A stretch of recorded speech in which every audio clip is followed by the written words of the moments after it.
اعوذ باللہ من الشیطان الرجیم بسم اللہ الرحمن الرحیم۔ عزیز طلباء، میں اردو کے پہلے لیکچر کے ساتھ احسان اللہ آپ کی خدمت میں حاضر ہوں۔ آج ہم کلاس 10 کا پہلا لیکچر شروع کریں گے، جو کہ ہماری کتاب کا پہلا جو سبق ہے وہ ہے حمد۔ حمد ایک نظم ہے، اور جیسا کہ آپ جانتے ہیں شاعری میں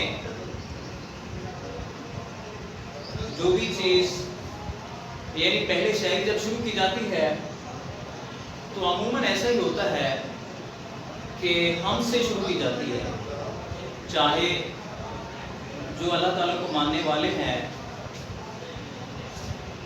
اس میں وہ اللہ تعالیٰ کی تعریف کرتے ہیں، اور جو اللہ تعالیٰ کو نہیں مانتے وہ بھی اپنے دیوتاؤں ان کی تعریف کرتے ہیں۔ یعنی شاعری جو ہے وہ تعریف سے شروع کی جاتی ہے اپنے دیوتاؤں کی، لیکن ہم مسلمان ہیں اس لیے حمد جو ہے یہ اسے ہم سٹارٹ کرتے ہیں، اور اس کے جو شاعر ہیں وہ ہے حفیظ جالندھری۔ جیسا کہ آپ جانتے ہیں حفیظ جالندھری ایک جانا پہچانا نام ہے۔ حفیظ جالندھری کو کون نہیں جانتا؟ ہمارے قومی ترانے، پاکستان کی قومی ترانے کے خالق، ان کی وجہ شہرت۔ آج ہم تھوڑا سا ان کا تعارف دیکھتے ہیں۔ حفیظ جالندھری 1900 میں جالندھر میں پیدا ہوئے۔ جالندھر انڈیا میں ایک شہر ہے جس کی وجہ سے وہ جالندھری کہلائے۔ یعنی جالندھری جو ہے یہ صفت نسبتی ہے، جس طرح جہاں کوئی رہتا ہے تو اس نام سے وہ پہچانا جاتا ہے، اور ان کی وفات جو ہے 1982 میں ہوئی تھی لاہور میں۔ ان کے تعارف میں یہ مین چیزیں جو ہیں، ان کا اصل نام جو تھا وہ تھا محمد حفیظ۔ محمد حفیظ ان کا اصل نام، تخلص جو ہے وہ حفیظ ہے۔ یعنی شاعر جو ہوتے ہیں وہ شاعری میں تخلص استعمال کرتے ہیں، اور حفیظ جالندھری جالندھر میں پیدا ہوئے۔ بچپن سے ان کو شاعری کا فطری ذوق تھا، یعنی قدرتی طور پر ان کو دلچسپی تھی شاعری میں۔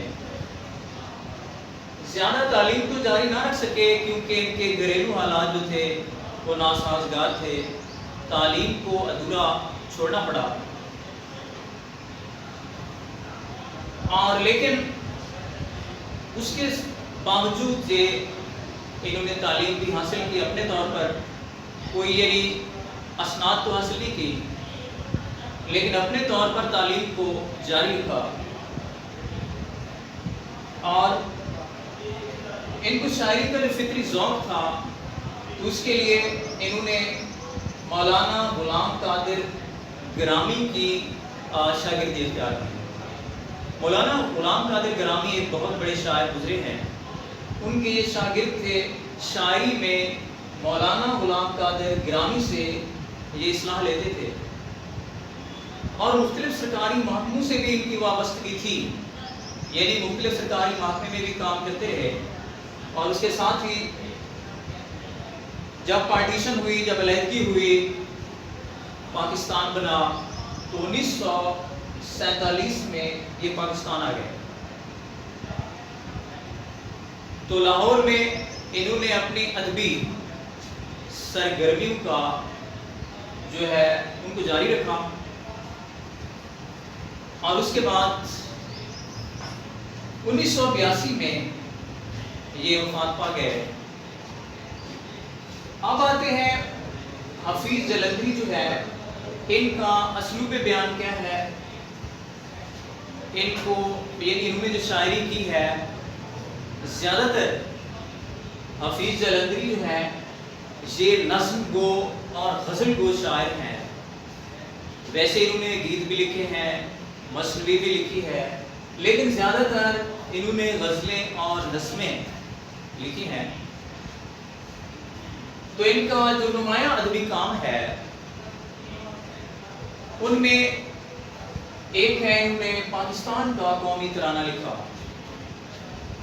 پاکستان کا قومی ترانہ ان کے خالق ہیں حفیظ جلندری، اور ان کی دھن جو تیار کی تھی قومی ترانے کی یہ تھے احمد جی چھاگلا۔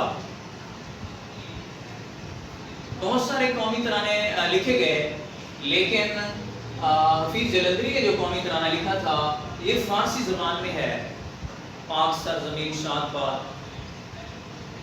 ان کو اس قومی ترانے کو منتخب کیا گیا، اور ان کا دوسرا جو بڑا کارنامہ ہے، جو قابل قدر ان کی جو ہے ایک تخلیق ہے، قابل فخر تخلیق ہے، وہ ہے شاہنامہ اسلام۔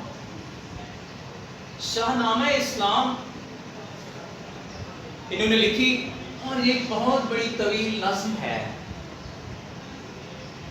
اس نظم میں انہوں نے اسلام کی تاریخ کو منظوم انداز میں پیش کیا، تو کہہ سکتے ہیں کہ شاہنامہ اسلام جو ہے یہ اسلام کی منظوم تاریخ ہے۔ اس میں اس نے اسلام کی کچھ شان و شوکت بیان کی، اور اس تخلیق کی وجہ سے انہیں فردوسی اسلام کا خطاب بھی ملا تھا۔ تو یہ دو کام جو ہے اپنا اس میں نمایاں ادبی کام جو ہے یہ دو ہے، پاکستان کا قومی ترانہ اور شاہنامہ اسلام۔ اور ان کا جو اسلوب بیان ہے وہ یہ ہے کہ زبان کی صفائی اور سادگی، سوز و گداز، موسیقیت،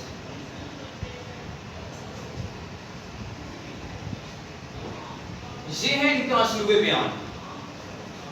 اسلوب بیان کیا ہوتا ہے؟ اسلوب بیان دراصل کسی بھی شاعر، کسی بھی مصنف کا وہ انداز تحریر ہوتا ہے، وہ انداز بیان ہوتا ہے جس میں وہ لکھتا ہے۔ تو حفیظ جلندری کا جو اسلوب بیان ہے، زبان کی صفائی اور سادگی۔